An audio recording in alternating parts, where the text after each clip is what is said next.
is thinking about secondary tier 2 interventions within a CI3T model. And if you're a little bit new to CI3T, we're going to give you a little bit of context for that as well. And then we're really going to talk about some logistics and then provide some illustrations this evening. So special thanks to our presenters. We have Dr. Grant Allen here, who's in Minnesota. No, Wisconsin. I knew it was a cold place. They all blur together for me. So thank you, Grant, for being here. Dr. David Royer is from the University of Louisville. Thank you, David. And Dr. Kathleen Lane, of course, from University of Kansas is here. So thank you all for being here and presenting tonight.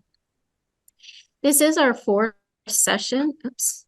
Oh, hold on. I've got to okay the recording. Okay. This is our fourth session. And what we're doing is we're really thinking about these foundational practices, right? Over time in this series, we really think about these foundational practices and what it means to provide a really rigorous tier 1 prevention programming in your school for all students that attend to your school. And so we are thinking about this in an integrated way because we know students come to us as a whole child with lots of different profiles of needs and strengths. And so we want to make sure that we're thinking about supporting kids and leveraging their strengths in an integrated way across our academic areas, across supporting students' behavioral competencies and also their social skills so that they can have really positive learning environments and our learning experiences in our school, and also really enriching relationships with their peers and as they move into the community as citizens of their community. So we've started with that at the beginning of the series. We moved last time into tier 1 prevention practices that are teacher delivered. So those low intensity strategies that teachers can do that can benefit all the students in their classroom. And when we think about those are the most efficient and effective ways that we can increase student engagement because we're controlling our own behavior as opposed to trying to shape or teach a new behavior to a student as part of that process. So if you're interested in those original sessions, they are all recorded and on the website at the same place that you register for this. And we'll show you that website again in just a minute. But now we're starting to think about moving into tier 2. So we have systems and structures in place for screening and monitoring the progress across all of these 3 learning domains for all of our students. And then we're detecting those that need more than our tier 1 prevention efforts have to offer. So that's where we're moving in tonight. And we're going to offer you a few of those illustrations in just a minute. As we move through the series and upcoming sessions, we will also be dipping into tier 3. So I invite you to join us for those sessions.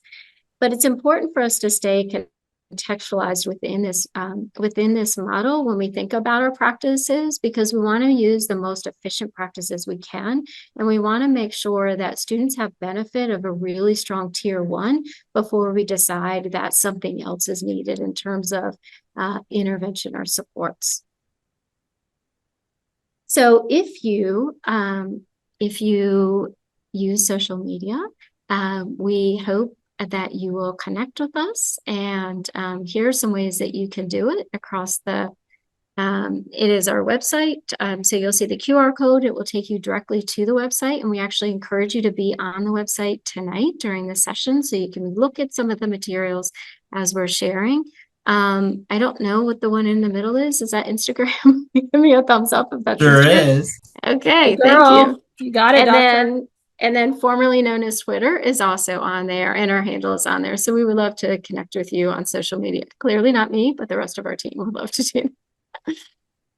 I also want to kind of show you where we're sitting here. So I was talking about the previous sessions that you'll find. We are in this Project Empower, so it's the 3rd row down, and tonight is the 4th session. So we have 2 more after this, and we invite you to join those as well.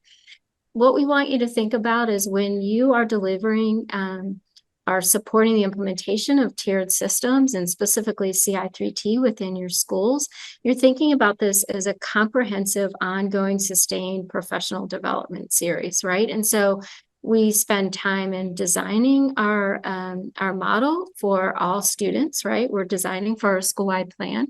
And then we're also thinking about how do we support the teams doing this work? And then how do we support all faculty and other interested people in our community or parent organizations, family members? And then how do we support those doing the training and the coaching within this model? So you'll see this represents that series. The bottom two, we would invite anyone who's interested to attend to come to those. So just put you where we are in January, snowy January. This is the professional learning platform and the website that I was just sharing. So if you see the peach bars, if you click on the plus sign, that will expand and it will show you all of the resources that are available for those sessions that are already done, including the recordings.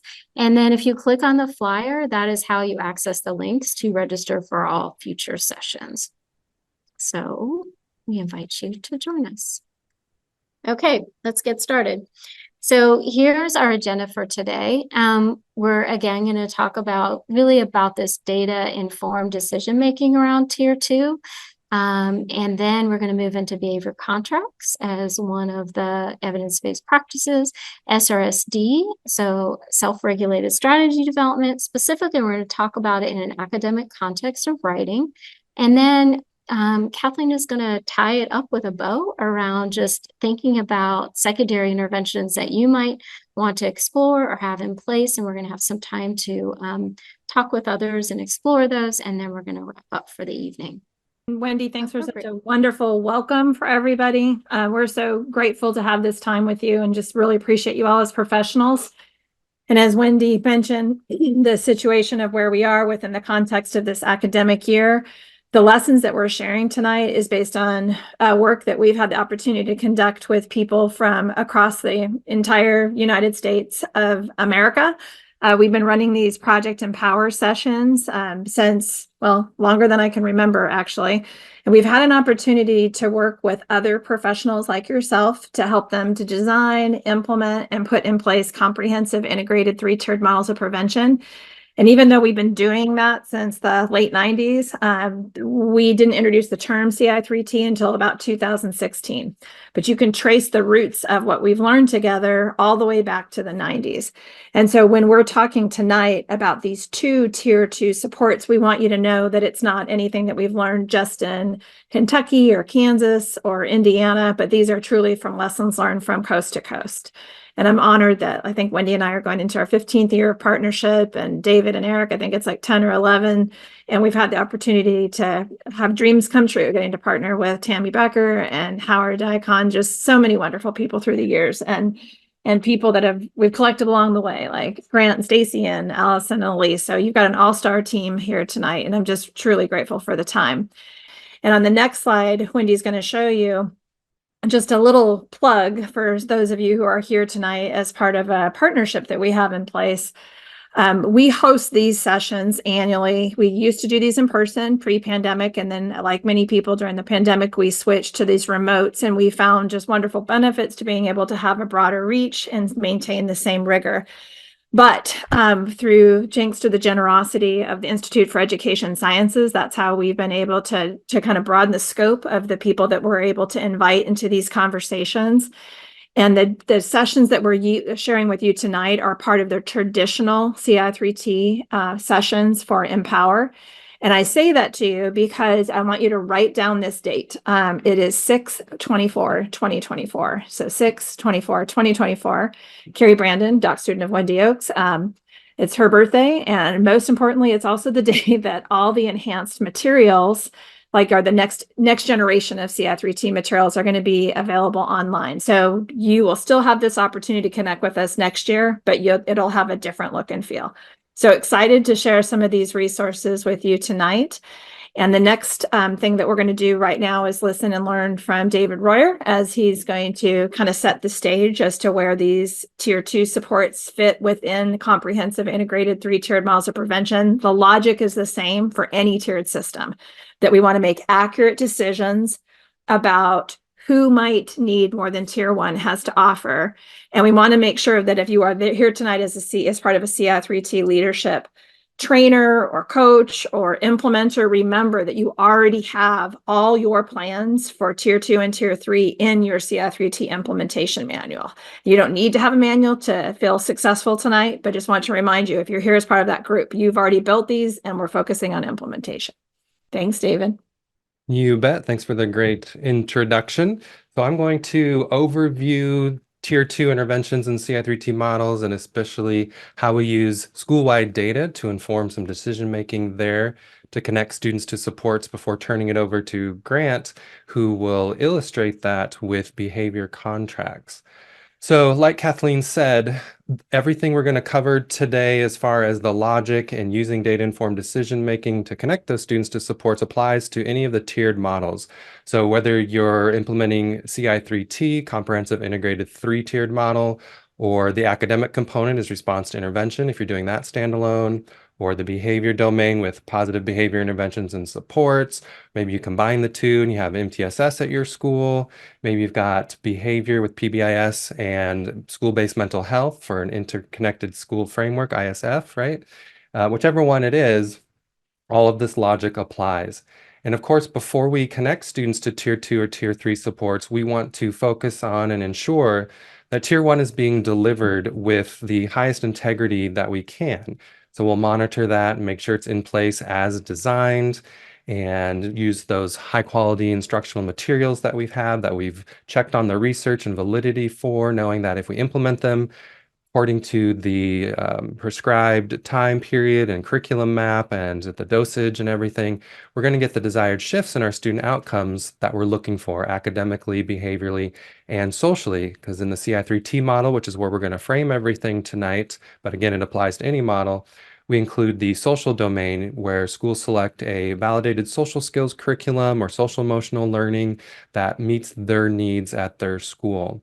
So we use all of those and we put everything into a CI3T implementation manual so that we have complete transparency for everyone involved, whether that's our community members and families, our faculty and staff, of course, students, administrators, everything goes into a CI3T implementation manual. It's like the blueprint for the school, or Kathleen will say it's the Constitution, where we can revise and amend it, but only at the summer, because we wouldn't want to change anything during the year, which would be confusing to people.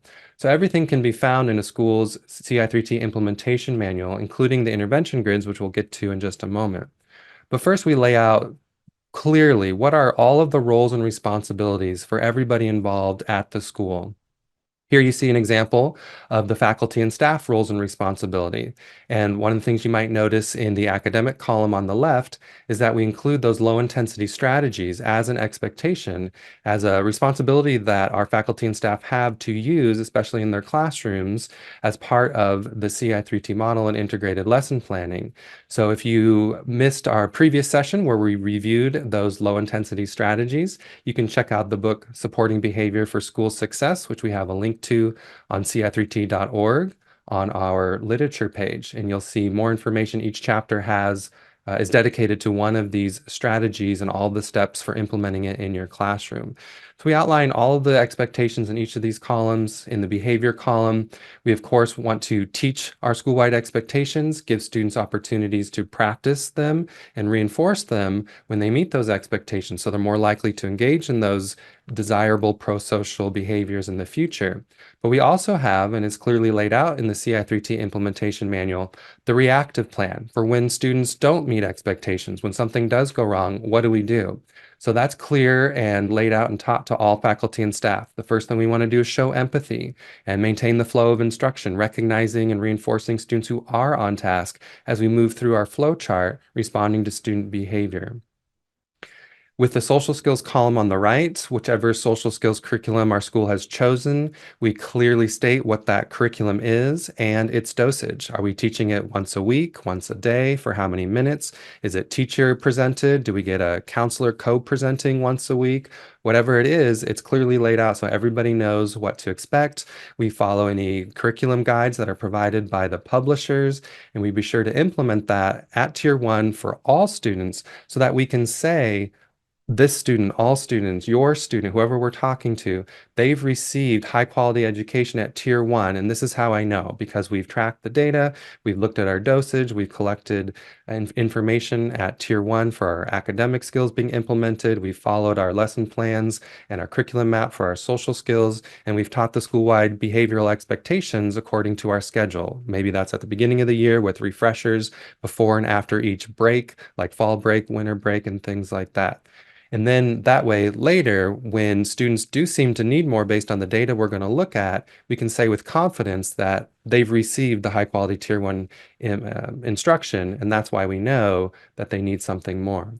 With this CI3T implementation manual and the roles and responsibilities for everybody, we have clearly laid out a plan for teaching everything to the different stakeholders. So how do we teach the plan to students? Because they need to know, of course, but first we got to teach it to faculty and staff and even to our community and parents and administrators. So we have a plan for making sure we roll out everything in this manual to everybody involved, as well as how do we recognize and reinforce people who are implementing the plan. So the procedures for reinforcing are clearly laid out, as are the procedures for monitoring the plan. Because after we've spent a lot of time designing it and revising it each summer, we need to know, is it working? And what are the outcomes that we're getting at the student level, school-wide, class-wide, individual students even, but definitely looking at the school-wide at a snapshot to see how we're doing with implementation of the plan that we've implemented. The I in CI3T stands for integrated. So we have integrated lesson planning, as well as we integrate the academic, behavioral, and social domains with our teams. And when we look at our school-wide data and design interventions. But at tier 1, for all teachers, we encourage them to use an integrated lesson plan where they're not just looking at the academic domains and objectives and standards, but including what behavioral expectations are going to be necessary. And therefore, which of those 7 low-intensity strategies can I purposefully and intentionally plan on using at what points of my lesson plan? As well as you see the social skills objective. What social skills have I taught recently or earlier this year that I can bring into this academic lesson? What do my students need to be able to do socially? Maybe it's perspective taking or turn taking to be able to be successful with this lesson. So this template is available on our COVID page on ci3t.org currently, and we have future plans as we redesign and reorganize our website. It may end up being somewhere else, but right now it was developed and published on the COVID page. So take a look at that if that's of interest, and anybody can use all these resources on our CI3T website. By the way, you don't have to be implementing CI3T to download things like this template and other resources that we're going to be looking at tonight. With any tiered model of prevention that we're implementing, RTI, PBIS, CI3T, we want to make sure that we are monitoring it in terms of social validity and treatment integrity. And by social validity, I mean, what does everybody think of it? If they believe in the plan, if they understand the why behind all of the components of the plan, they're more likely to implement it with high integrity as it was designed. And we check on that with treatment integrity. So we measure twice a year, how are we doing with treatment integrity? What percentage of components of the plan are all faculty and staff implementing?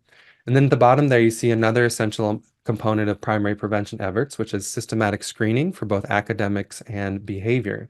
Because we want to be able to determine, and we'll do that 3 times a year, fall, winter, spring, at the first opportunity to detect somebody who's screening in at elevated risk, we can start to connect them to supports if the data show that that's needed. And those won't be the only data sources we use, because we wouldn't make such high stakes decisions with one data source, but we would line it up, as you'll see shortly in an illustration, with multiple data sources side by side, sort of in a data dashboard. So these are the 3 essential components that every primary prevention plan would have. And again, when we look at these, we've got, of course, tier 1 for all students just by virtue of showing up. And we expect that to be successful for about 80%, 90% of our students. What we provide at tier 1, that high quality instruction, should support them sufficiently, but we know some students are going to need more. And that's why we have tier 2 and tier 3 supports. And our focus tonight is on tier 2. So we expect about 15% of students to need more. And so we have in our CI3T implementation manual these secondary or tier 2 intervention grids. And if you don't have CI3T or you don't have intervention grids, that's okay. We're going to show you in a moment where you can get the template and maybe your school can start to develop these. Because as you can see in the columns here, we first name the support and then we describe the support, what it is. And then I think the most important column is the middle one, our school-wide data entry criteria. So what data are we already collecting as part of regular school practices for all students? What data can we use to determine who needs this support, who would benefit from this support?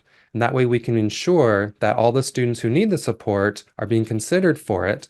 And maybe there's other ones they might qualify for multiple. And so we'll use our teaming to select the best one. And maybe we use more than one or different dosages. But we can use those school-wide data to help students get connected with the tier 2 support.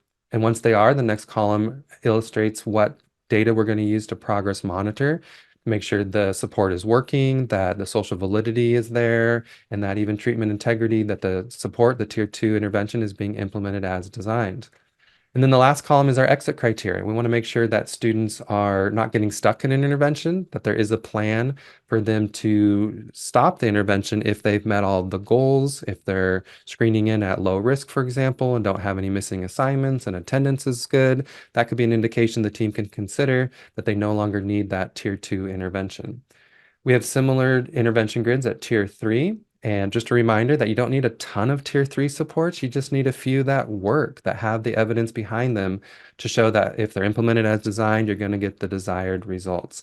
We focus on tier 1, like I said, and I love it when teachers say, the plan's not working. I'm using the low intensity strategies and I'm using the tickets with behavior specific praise, but this student is not responding that's okay. We have a plan for that. We have supports at tier 2 and tier 3 that we can connect them to when we look at our school-wide data.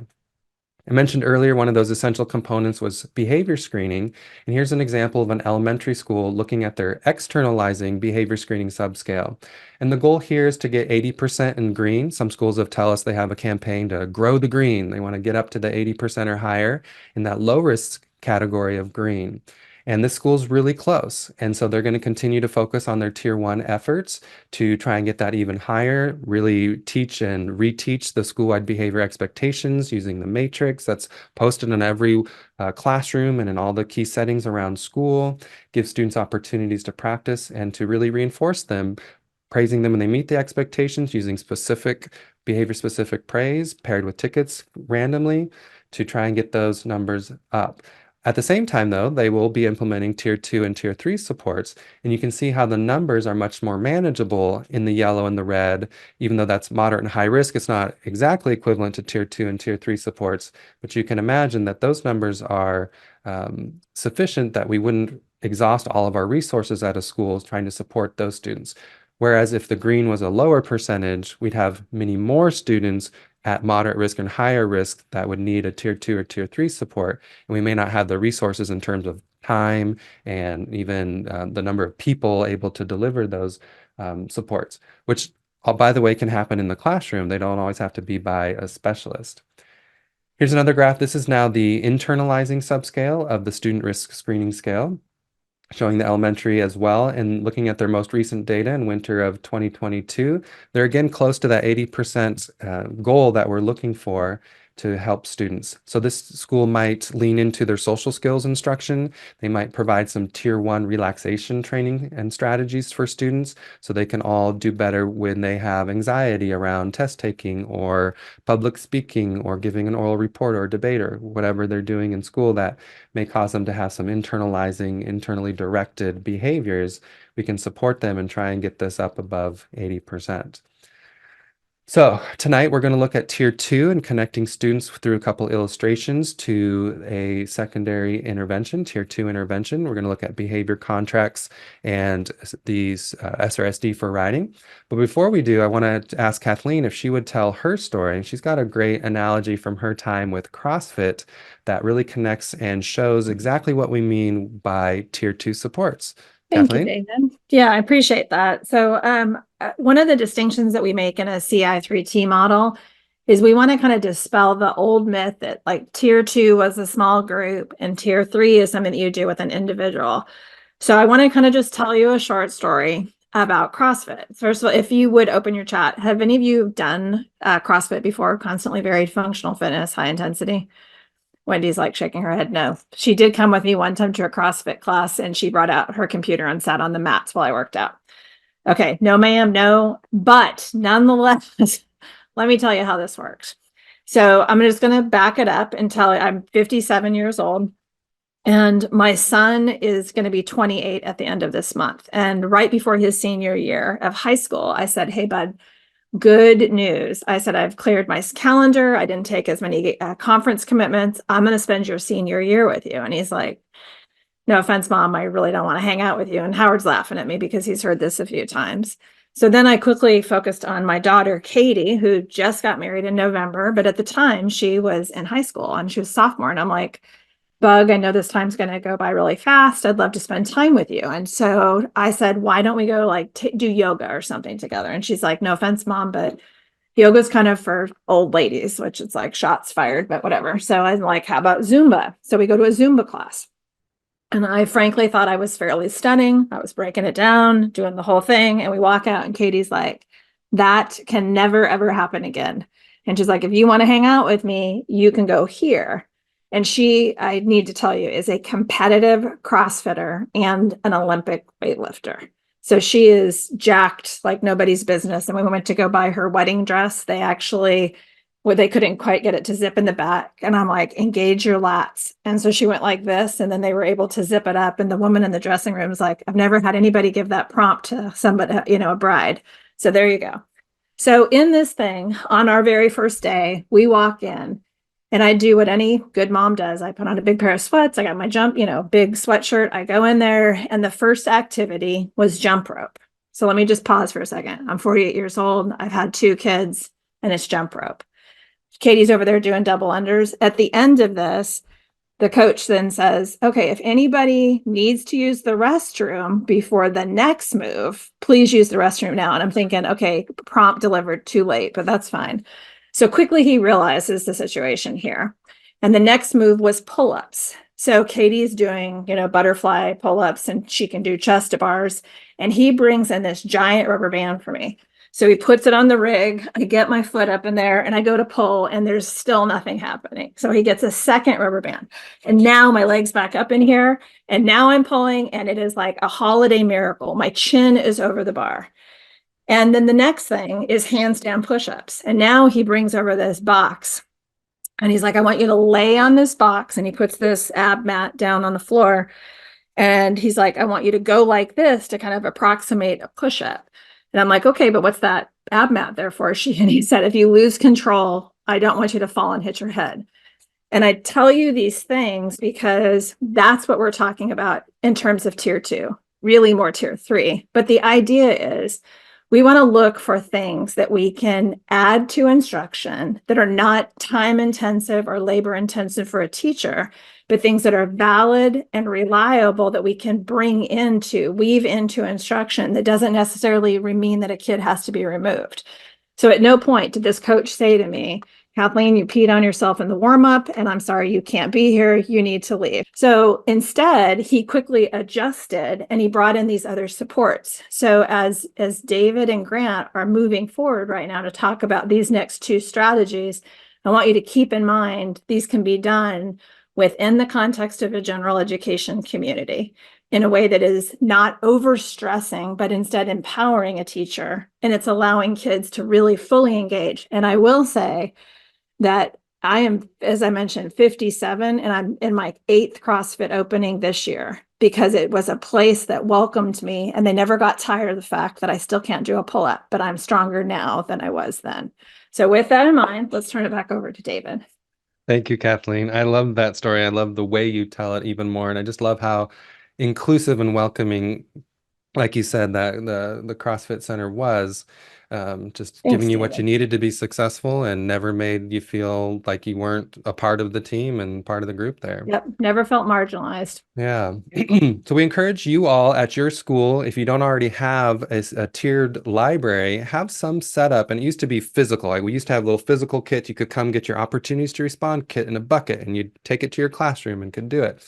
More schools are going digital now, but you might have an online digital structure somewhere where you've got the resources for your low intensity teacher delivered strategies that happen all the time at tier 1, but can be intensified for tier 2 and part of a tier 3 component for an intervention, but organizing so all teachers and support staff, related service providers can go find what's available at your school, what professional learning has been provided, and then they can engage and deliver those strategies to the students without having to wait for experts to arrive in the building. They can get the training and get the resources there in your library. So focusing on tier 2 today, I want to show you an illustration. So we're not covering self-monitoring, but just to illustrate and give you a close-up of this is a tier 2 intervention grid. And this can be found on the ci3t.org webpage. If you look at the Building Your Model tab, you can find the tier 2 intervention grid. And as this template, build your own, where you just list what interventions and supports do you have at your school? What are they? What's the entry criteria that you would use school-wide? Progress monitoring, data, social validity, treatment integrity, and the exit criteria. So with the description, you want to make sure you're saying what it is without naming a name, because the support is not the person, it's what they do. And that person may come and go, and it may be other people that get added to it, additional coaches and mentors, for example, with check-in and check-out. So anybody can do many of these strategies. All teachers can do it. So you don't need to name a name, but you can provide what is the service being provided in the support.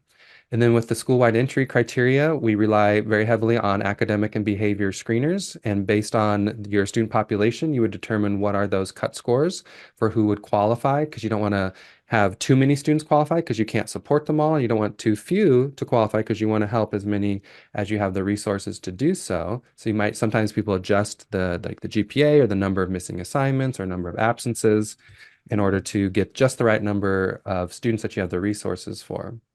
Making sure you are progress monitoring so that you know the support is working. And if it's not, making adjustments, either increasing the dosage or adding on another layer with another low intensity strategy or something. And then, of course, exit criteria, typically mirroring the entry criteria. So if you had to be at moderate or high risk to enter, then maybe to exit, you need to be at low risk on academic and behavior screeners. So if I take this middle column for school-wide data entry criteria and I just look at it, and compare it to my dashboard of data for my whole school. So you're just seeing the first part here, which maybe would be a classroom, but imagine it goes on for pages and pages and pages for a whole school. I could then take a look at these entry criteria, find them on my data dashboard. So here's the behavior screener, the SRSS E7 for externalizing 7 items. And then the academic, looking at my Ames Web reading, and I could now filter my data for those cut scores and see who would qualify for this intervention. So there's my moderate risk on the behavior screener, narrowing it down. And then if I narrow down on the academic screener to those at elevated risk, these are my students who would qualify for this intervention. Let's watch that one more time. So I filter first for the behavior entry criteria, moderate risk. Imagine it'd be more if this was a whole school set, or this is a classroom, then I could look at my classroom and say, okay, with the academic screener, elevated risk for reading, here are those 2 students who would qualify. Now, of course, I also want to pay attention to attendance, because you've got to be at school to receive tier 1 instruction, let alone any tier 2 supports.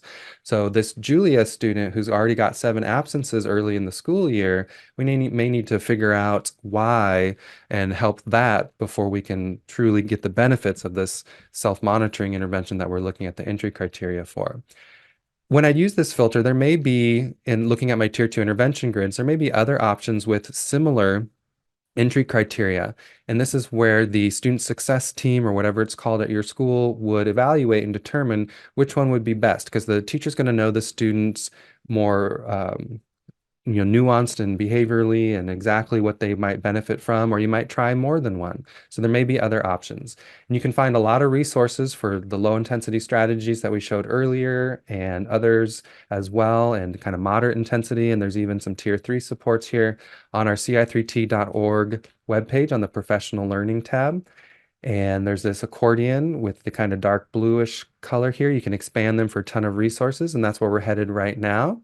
Tonight, we're going to look at behavior contracts. Grant Allen's going to walk us through that. And then we'll look at self-regulated strategy development for writing. Howdy, everyone. My name is Grant Allen. I am an assistant professor at the University of Wisconsin-Stout up in Menominee, Wisconsin. And it is not as snowy as it is in other places, which I'm a bit sad about, but hey, what can you do?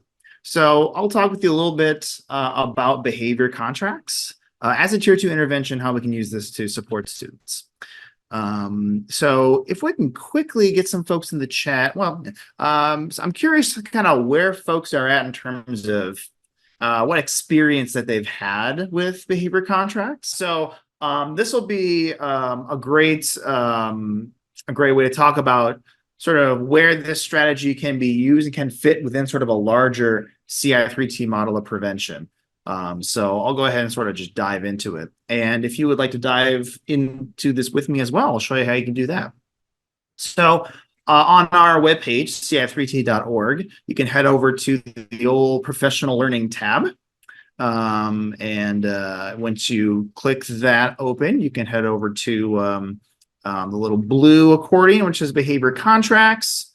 If you just click that and pop it open, you'll see all of the different resources that we have just on our website and available for you to use. I'm going to go ahead and navigate there myself.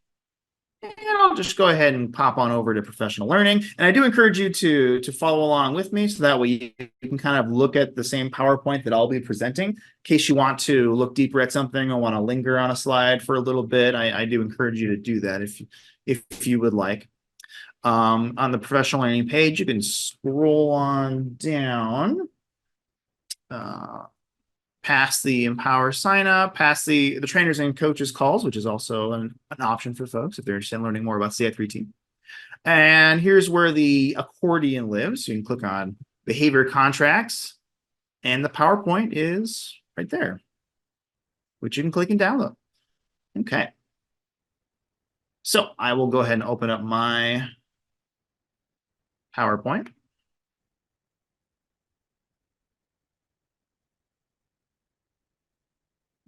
Yeah. All right. And I am sharing my screen. So this is taking a look at behavior contracts. So again, oh yes, can one of my illustrious and esteemed team members put the link in the chat for the, oh, you got it right there. Perfect. Thanks, David. So it's taking a look at behavior contracts. So what's really nice about the resources that we have on our website is you'll see a lot of parallelism between the different resources that are there. So for example, this PowerPoint will look similar to the other strategies that we have in terms of sort of the look and feel and the flow. So it'll be kind of an introduction to what are behavior contracts, why are they effective, talk about research, benefits and challenges, how do we implement this, nice checklist, and then thinking about the effects of that afterwards. So I'll just kind of jump over the sections about CI3T and just go overhead and talk through just taking a look at behavior contracts. So a nice definition that we have here, a behavior contract or a contingency contract is all about establishing a written agreement between two or more people that involves individuals agreeing to demonstrate certain behaviors. So it's all about establishing a new contingency in an environment where, if we're looking at students with maybe behavioral risk and we see some students might have some elevated level of risk, this might be an example of saying, hey, little Timmy might benefit from a behavior contract. The current tier 1 environment's not quite meeting his needs, so we can adjust that environment by creating a new rule and a new contingency where we might be able to support that student's behavior in a certain way, a little bit stronger. The goals of a behavior contract, we're looking to either decrease a behavior that might be less desirable and increase something that might be more desirable. And the great part about behavior contracts is that behavior can be whatever you want it to be. If we're looking at increasing maybe homework completion rates, that would be nice. Or maybe we're looking to decrease off-task behavior in a classroom, that can be fine too. The key components of the behavior contract are describing the behavior, describing what the reward is, and the recording sheet for ensuring that our plan is being put in place as we've agreed upon. So to specify the behavior, we want to address kind of the who, what, when, and how well of the behavior. So within our behavior contract, we want to describe, the people that are going to be involved in the contract, the student, the teacher, a family member. We want to talk about the specifics of the behavior to be performed, kind of when we want that to be performed, and to what performance or to what standard. So, for example, we have one here that says, I, Nathan, will complete my algebra honors portfolio by Sunday at noon with all equations, illustrations, and check for accuracy by a parent before submitting it online to his teacher. This is an example of a behavior that's meeting all of those components. Similarly, the reward must also have an established who, what, when, and kind of how much or what amount. So we want to establish who's going to be delivering the reinforcement, what the reinforcement is going to be, when it's going to happen, and kind of like how much, or like a dosage, if you will. So it might be something like Nathan's father will allow Jordan to come over to play Nintendo and jump on the trampoline on Sunday afternoon for 3 hours. So that's a lot of jumping. I'll take maybe like 20 minutes and jumping myself personally. So this might be something that could be used in that situation. I got bad knees. Not really, but anyways. So it's also nice to have like choices in there as well, because you want students to, be able to have a variety of different reinforcements that they could be working towards, especially if they're feeling something really strongly at the beginning of a contract, and maybe that changes over the course of it. If they have multiple options for reinforcement, that's really nice. And as you can see, these examples here have all of those specific components to the reward present. And so this is all really based on kind of what makes this really beneficial is what we might call grandma's rule, or if you're from the behavioral world, you might also know it as the Premack principle. The whole idea that people tend to are often willing to go through something less desirable to access something more desirable. Kind of the, oh, you got to eat your vegetables before you get your dessert kind of thing. It's like, I don't know if I really want those vegetables, but man, that peppermint cheesecake's looking really good, So it's like, okay. I'll go through this thing that's less desirable to access something that's more desirable. That's kind of the principle that we're going to kind of take an advantage of here.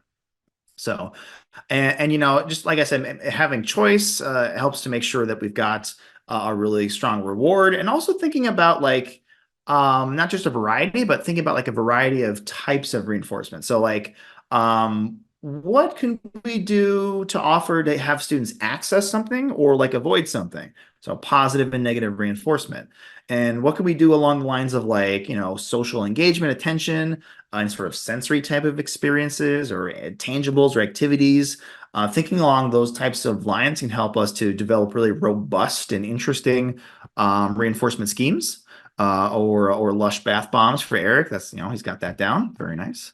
So some examples of what you might see in terms of contracts. One of them being the unilateral or self-contract, like a one-party contract. This might be for somebody that like, they really want to get something done. Like, I really want to make sure I'm exercising once a day. That's really kind of a you thing. That's a personal goal, but it's useful to have somebody who can be brought on as a contingency manager, and accountability buddy of sorts to help you say, you know what, you've reached your goal. You can now access that reinforcer that you had described before. So this is like an example here of like this person is working on a term paper, and they are going to write X amount of pages over the course of so much time, and they're going to receive an award for that. So the student will sign this and then might give it to a person who might be a contingency manager to kind of help them to be successful in that. There's different two-party contracts that are available as well, wherein the goal of the contract is to have two people change their behavior. So for example, you could have a quid pro quo type of behavior contract where when one person's behavior changes, that is contingent upon another person's behavior changing. So an example of that here might be this Nathan Lane will complete their Algebra 2 profile assignment. They'll submit it. And then this other person, Kathleen Lane, will avoid making comments and asking questions about that. So, in exchange for Nathan doing that behavior, Kathleen will follow up with the avoiding behavior. So you can see that there's a contingent relationship there. Yes, happy memories indeed. And then there's also parallel contracts that are an option as well, where both people agree to shift their behaviors, but it's not contingent one or the other. They're both saying, I'm going to do this as part of the contract. So there's no contingent relation between those two behavior shifts. So it could be something similar where they just think like, I'm just agreeing to do this, you're agreeing to do that, and we're going to reward ourselves when we complete those shifts. You can also have three-party contracts as well, where you've got one person who may be sort of the focus of the behavior, and then you might have multiple other stakeholders that'll be involved in sort of teaching or reinforcing or supporting the behavior contract. This is really nice, especially when we're trying to kind of make those connections between maybe the student's performance at school and a student's performance at home, and trying to bridge that gap between school and home, and trying to make sure a student's receiving supports across those different contexts, which we know is really important. So this might be one example of like a three-party contract, for example. And it's all about trying to meet the needs of the students. So those tier 2 intervention grids that David showed us earlier, that can help us to kind of generate ideas of like, okay, what could we connect students to? Like, what are some options that are available?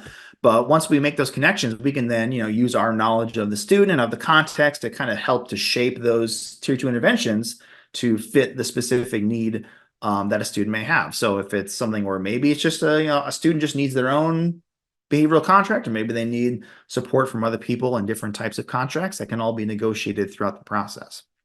A couple of reasons why this is a beneficial situation here is that you've got these different type of phenomena that are at play. One of them being sort of rule governed behavior, that we know that in environments where there are established rules, people tend to follow those rules. Like if you go on the highway and the speed limit is 55, people are going to be going roughly that speed. People tend to respond to that. And so this behavior contract helps to create a new rule in the environment that will hopefully engender behavioral changes in the students we work with. There's also something about public commitment that, when we say I'm going to make this change, and it's going to be something that I'm not just thinking about in my head, but I'm talking about it with others. So there's a piece of accountability that's there as well. I was saying on the fan pages that they were seeing. I'm sorry. So, and of course, there's a phenomenon of positive and negative reinforcement as well, that people tend to access things that they want and avoid things that they don't want, or rather they want to avoid things or access things that are pleasurable. So those all kind of come together to help make behavior contracts to be really effective tools. And I'll just kind of move forward through this next section, but there is plenty of research that's gone back a very long time that documents the benefits of this strategy across the grade span, across different behaviors and different contexts. And so there's just a lot of ways that this can be beneficial for students. And for those looking to kind of dig more into that specific area, there is the behavior contract resource guide that's on our website that you can click and download and kind of take a look at. And some other things to kind of consider when connecting a student with a behavior contract.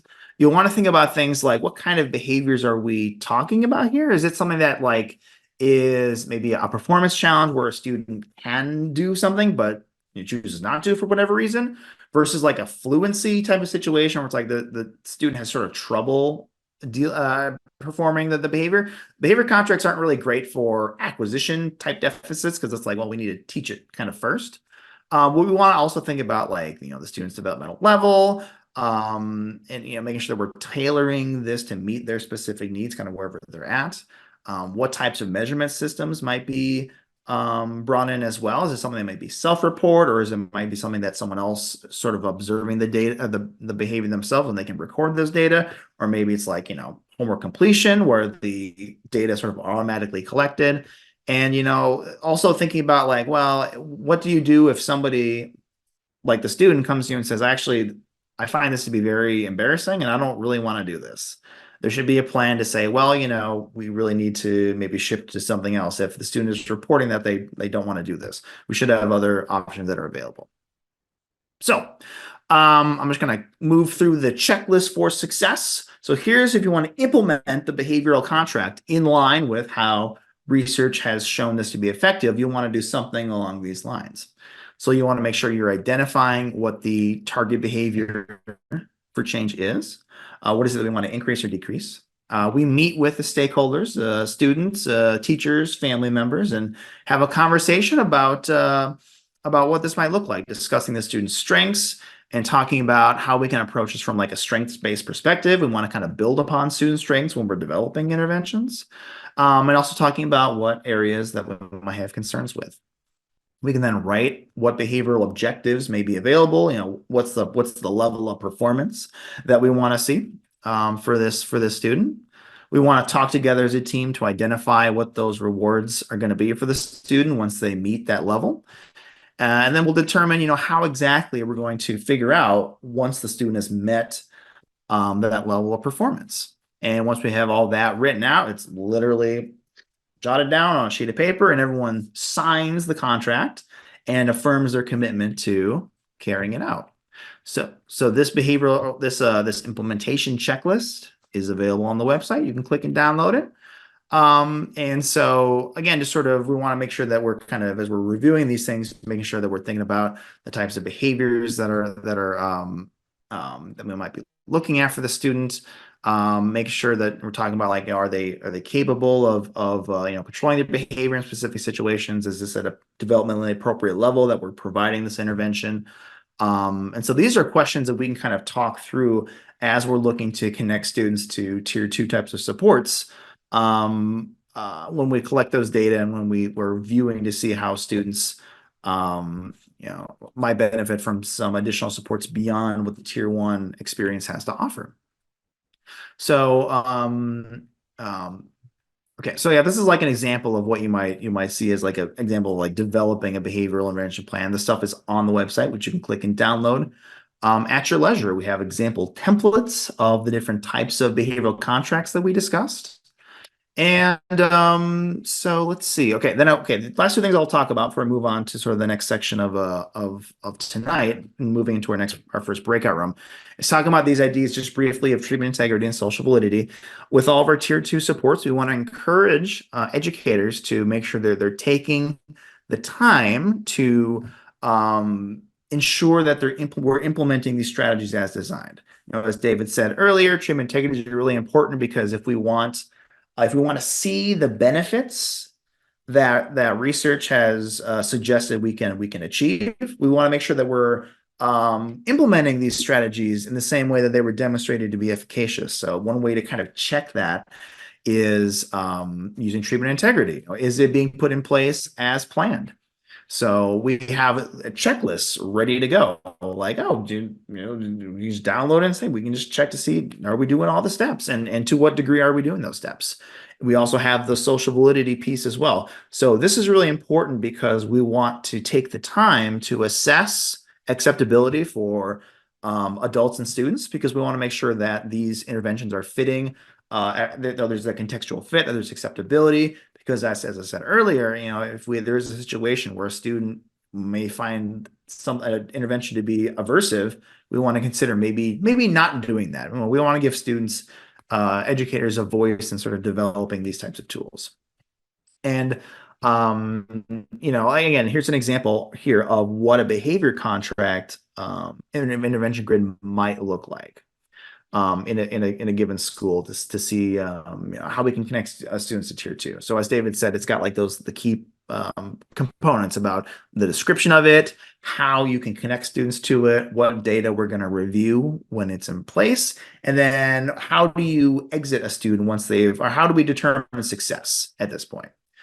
So with that being said, I'm just going to take a brief moment and return us to the original PowerPoint.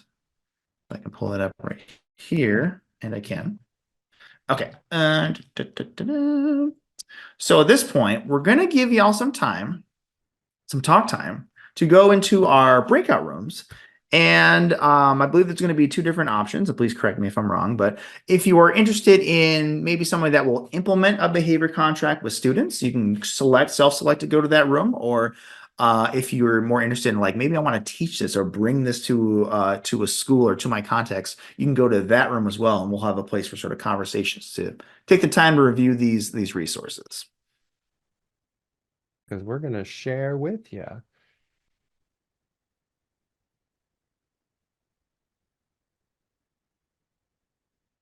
I like how Grant, he's familiar with the benefits, but maybe I don't know all of it. Great. Okay. So we'll get started then. And just like with Grant, you're welcome to follow along, and we encourage you to do so. And you can get the slides that I'll be showing directly from our website. So you can take these slides and present them at a faculty and staff meeting and let people know about this strategy. You could read some more. We'll share some links to websites and books where you can become an even better expert at it and then teach others. If nothing else, you can follow along and take some notes by downloading the PowerPoint. So similarly at the professional learning tab, and I'm going to go do this in just a moment, find the SRSD for writing accordion, expand it, and you can download the PowerPoint. So let's see if I can switch to my web browser to model that. So here I am on the professional learning tab. I'm kind of assuming you can still see my screen in the web page.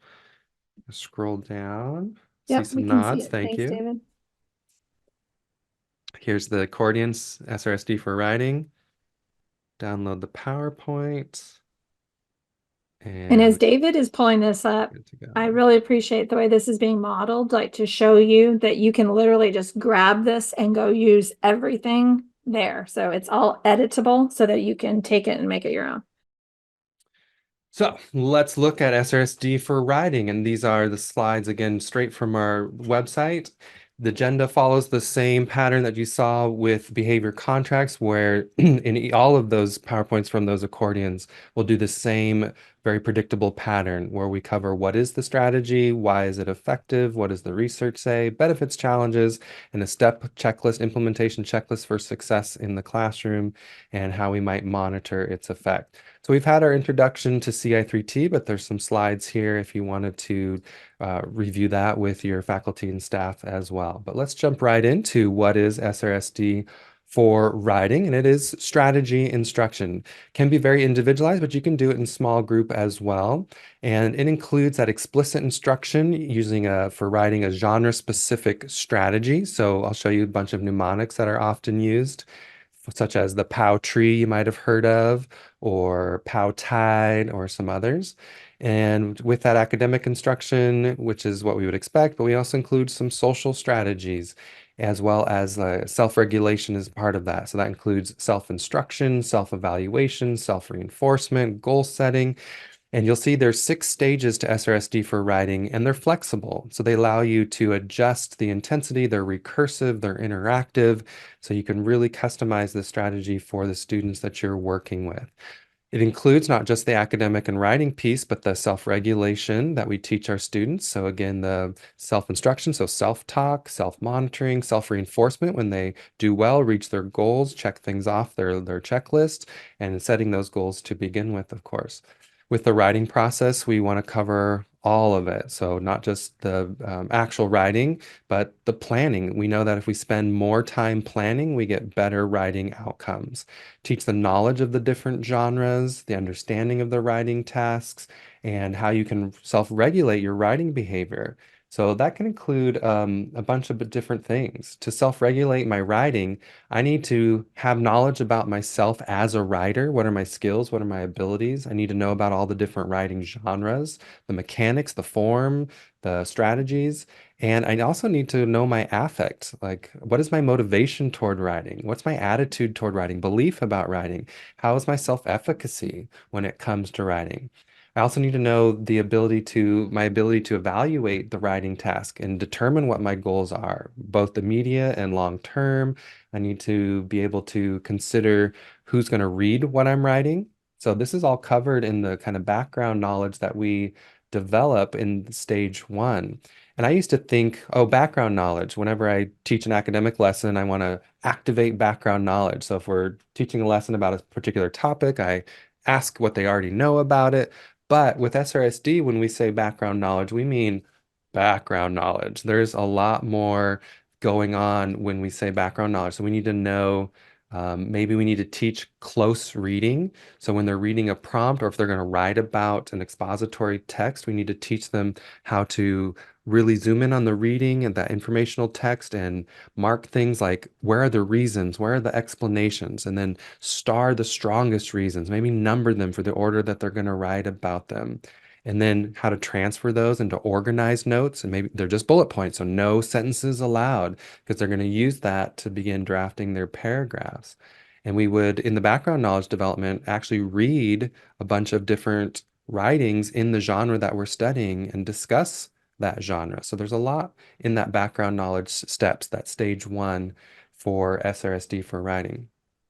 In stage two, step two there, we're going to discuss it all, of course, and we're going to examine, like I mentioned earlier, their attitudes about writing, their current levels of writing performance, might do some baseline writing, introduce them to the strategy itself and to self-monitoring. So for example, they might self-graph what they're doing. So here's an example that we commonly see with SRSD for writing, these writing rockets. And the one on the left there is a pretest, and they're counting the number of writing elements that they need to have. So the number of goals for their writing. So there's 6 goals for the number of reasons and details that they're supposed to include, plus 2 more boxes for having a good a good opening and a good ending. And so you can see the numbers at the top. In the pretest, the student only had 3 of those elements, but then after a little bit of instruction, they busted the rocket. They did more than the 8 that are in there. They actually had 13 and then 11 and 11. That's during the instruction, and the last 2 here are independent. So even without the more intensive coaching and direct instruction from the teacher, they still made more writing elements than required, had 8 or 10. That's an example of how they might self-monitor their use of the strategy. In step 3, you're modeling it, of course. So you're doing the writing, and that includes modeling the self-regulation strategies. So you got to model both. That includes how you handle your frustration. Like, oh man, like not really excited about writing, but I know I got to do this, or I'm going to learn some more exciting things to be able to write about it. So that's kind of cool. So model what it is when I want to quit, I want to stop writing, but I got to keep going. So everything that students might do or say or complain about when it comes to writing, you want to model how you handle that, how you self-regulate and use your own personal strategies to do so. So again, those self-regulation strategies include goal setting, self-instruction, that self-talk, and then self-monitoring and self-reinforcement, because we definitely need to celebrate when we meet our goals. Step 4 is to memorize it, and that includes memorizing the strategy. So if you're using a mnemonic, you can't use the strategy if you haven't memorized it. So if we're teaching them POW tree, which I'll show you shortly, they need to know what each of those letters stand for, but also how to do each of them as they're writing and then reviewing what they've written. For stage 5, support it. We want to involve their students, of course, in practicing along with us. We're going to do it together. So we're supporting them. This is like guided instruction. So we're prompting as needed. We're also looking at their self-regulation. Did they set goals? Are they doing the self-talk, self-instruction, self-monitoring, and self-reinforcement? They're all being used by this stage. We can even introduce the need to manage the writing environment. So we need to be, set up for conducive writing. Is it comfortable to write here? If I'm not comfortable, I'm not going to write very long, right? And maybe even talk about the use of imagery in our writing. So adding a little bit more here is possible if our students are catching on to all of the components thus far at that stage. And then the final one, step 6 there, independent performance, is exactly what you think. The student using all of the strategies, including self-regulation, independently or with very minimal support. One consideration, or a few here actually, that we might have when we're working with students with challenging behavior, it may take longer to introduce and have students work through and master those first two stages.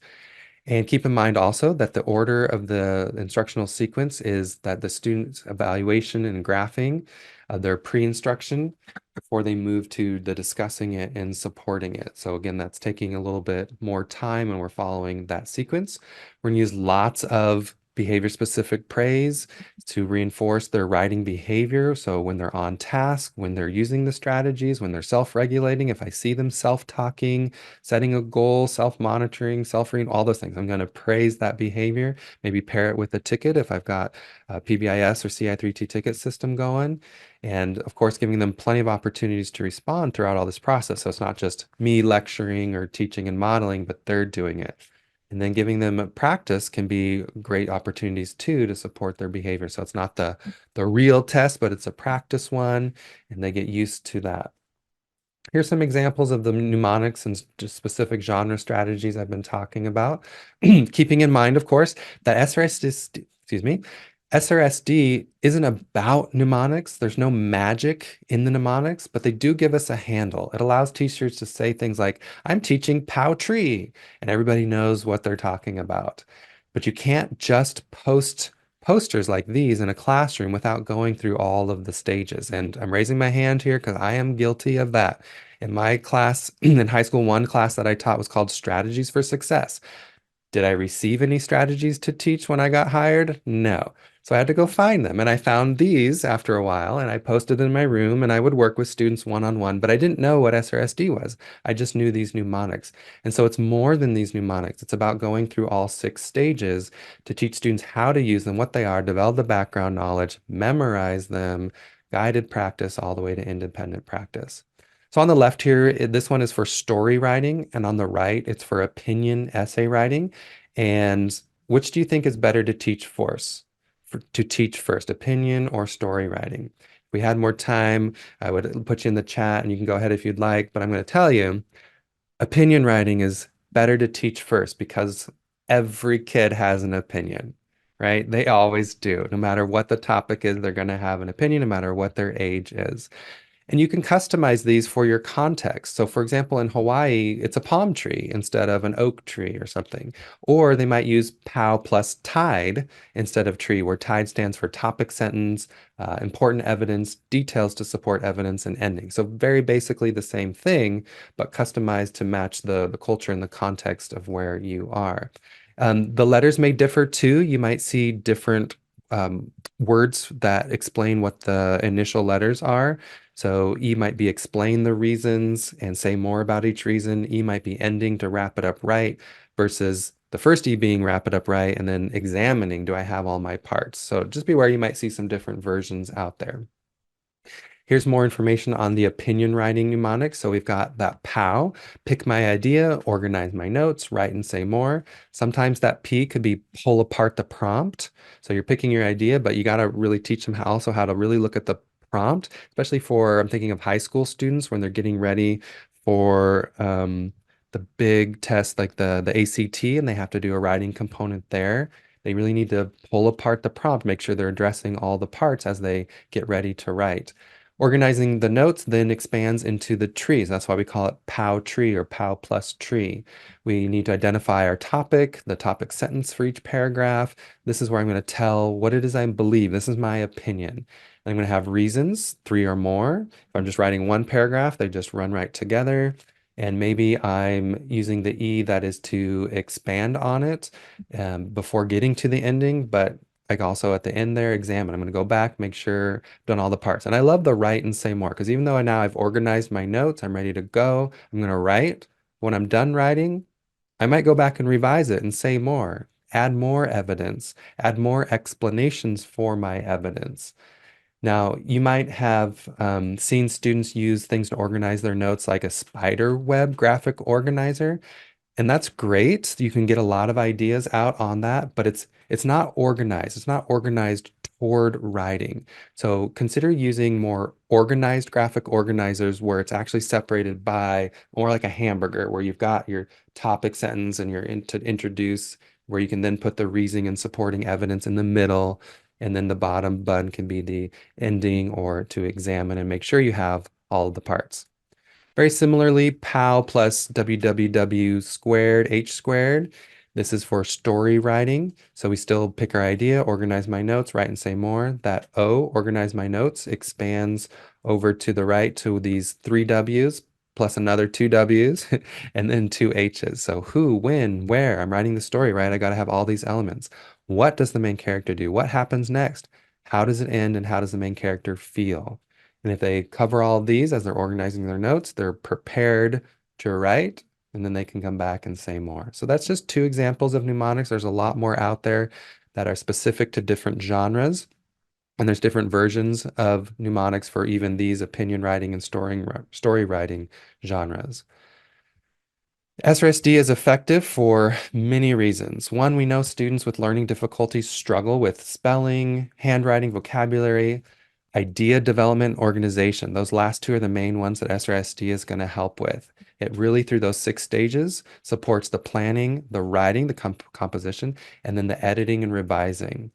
It's recursive and flexible. Those 6 stages, you can even think of them as in a circle. You're going to spend more time probably on stage 1 and stage 2, but you may need to come back and revisit them as well. They're recursive in that way, and it's flexible in that regard. And with this SRSD, it's effective because it's can be individualized and it's low intensity. It takes time, which we'll look at in a moment as well, but it's kind of low intensity, just teaching lessons like teachers are used to teaching. There's a ton of research to support it.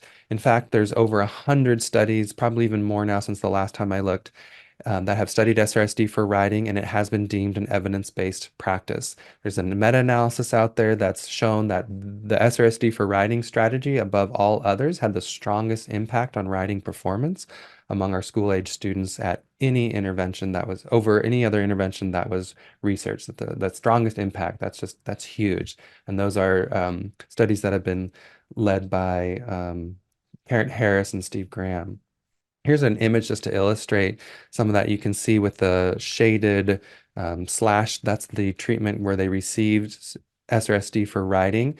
And at pretest, they were even lower than the control comparison group. And this is looking at quality scores for their writing.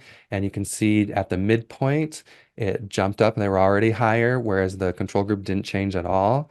And at post-test, even higher. Huge gains for SRSD for writing.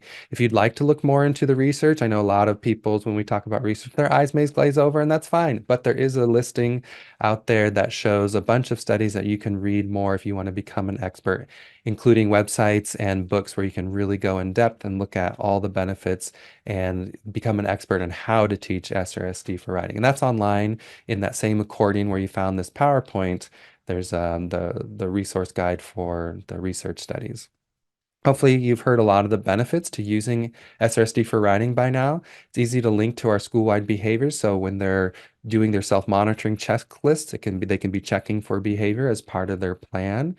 It can help with addressing their motivation and engagement because they're setting their own goals. They are self-talking. They are self-monitoring in that regard, self-instruction, and self-reinforcing. You're setting them up for success with all of those.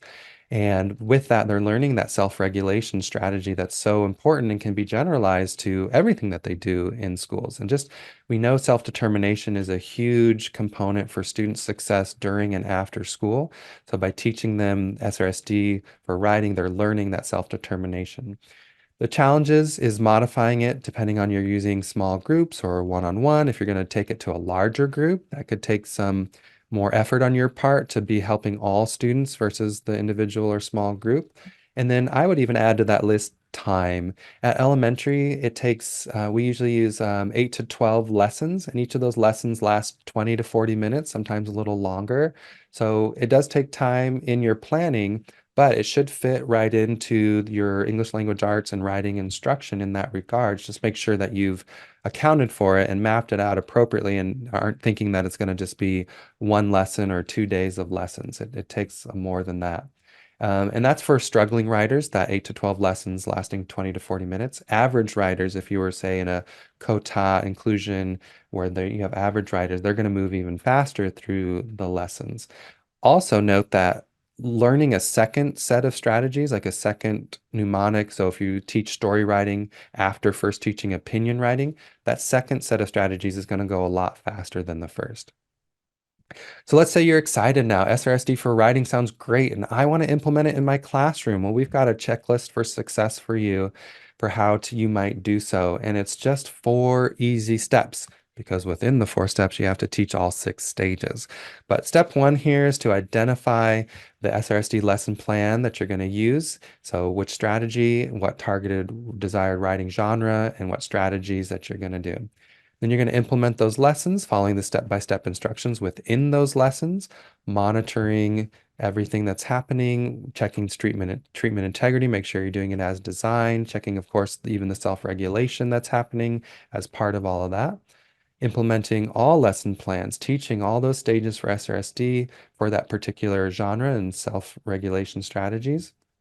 And then step 4, modifying as needed, as we always do, good teachers on the fly, but modifying instructions to support students with any challenges that might arise, or maybe the reteaching. And that's the beauty of the adaptability and flexibility where it's recursive, when you can go back and hit any of the stages where more instruction is needed or not. Those steps come in a checklist that you can get from our website as well. And there's even more in this PowerPoint if you wanted to look at how we can monitor its social validity, treatment integrity, and even test to see if it's working. There's some extra slides here for that treatment integrity checklist that you can download. There's social validity checklist for both the student's point of view, pre and post. What do they think of it? See if it grew, like if they really enjoyed it after, as well as all the adults we can assess their social validity as well. Through the assessment, you can check and see how they're doing by using different rubrics and different writing probes, scoring them in different ways to see what their benefits are and how they're improving. Are they staying more on task, academically engaged? Are they scoring higher in their writing assignments? And then also looking at, of course, we always do with every intervention, treatment integrity, social validity, and any other descriptive measures that we might have. A couple extra slides here just show some examples of pre and after the instructions. So in this short prompt here, the answer, all they wrote was yes. Should children your age be allowed to choose their own pets? Great job. But after SRSD for writing, with all those strategies, instructions, they can write a full paragraph. And this is our young elementary. Similarly, with a picture prompt, they got 1 sentence. Going to Hawaii, these 2 dogs are riding in a boat. And then after SRSD, we've got at least our 5 sentences here. We can graph those data and show the success before and after, and we can get students to self-graph. So here's another example of that self-graphing. Every intervention online, the PowerPoint's here, and you can download separate, have these intervention grids, so you can incorporate these into your CI3T implementation manual or introduce them to your school. So now we're going to switch back, if I can figure out how, to well, actually, I'm just going to stop sharing, and Stacy, you want to open up the same breakout rooms? We're going to have the same 2 categories if you're planning to teach the strategy to others or you're interested in implementing it yourself. We can go into those breakout rooms and have some good discussions around that. Thank you guys so much. And Wendy, thanks for the opportunity to participate and just these really rich conversations for tonight. Really enjoyed the breakout room that I got to be in with my group. I do want to say that when you think about these strategies that were shared out, they're both intended to be things with a lot of evidence behind them that we know work, because time is simply too precious to invest in anything extra when we don't have enough evidence to suggest that if I do this as planned, it's going to work. And so as you're kind of wrapping up and thinking a little bit about the behavior contracts that Grant taught us about tonight, and thinking about the SRSD for writing that Eric taught us about, remember, those behavior contracts, they can be used for a number of things. I saw Wendy post in the chat that we can set academic goals. We can set behavioral goals. We can set goals on, joining a group at lunchtime or inviting other kids to come hang out with themselves. We can do things like, I want to build a more healthy sleep routine, help my kids to build more healthy sleep routines. We can use that for anything. And SRSD for writing is super important because writing becomes the main way kids start to show what they know.